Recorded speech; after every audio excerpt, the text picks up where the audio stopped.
B je za beba psa. Jednog jutra mali pas se probudi, proteže se zeva i kaže: Vau, vau, vau. Hoće da se igra, šapice mu lupkaju kao mali bubnjevi.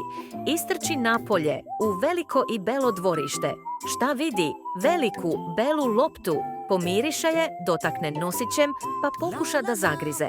Ali lopta odskoči. Boing, boing, boing. Mali pas trči za njom preko trave, laje radosno, skače visoko. Uši mu lepršaju, repić maše, oči sijaju. Ali onda iza žbuna pojavljuje se nešto novo. Leptir, plav, beo i prelep.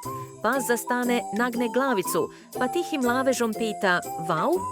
Kreće polako za njim, pa brže i brže, sve dok ne skače, laje i trči u krug. Beba pas, bela lopta, Boing, brz leptir, sve počinje na slovo B. To je čarolija slova B. Veliko, veselo i baš zabavno.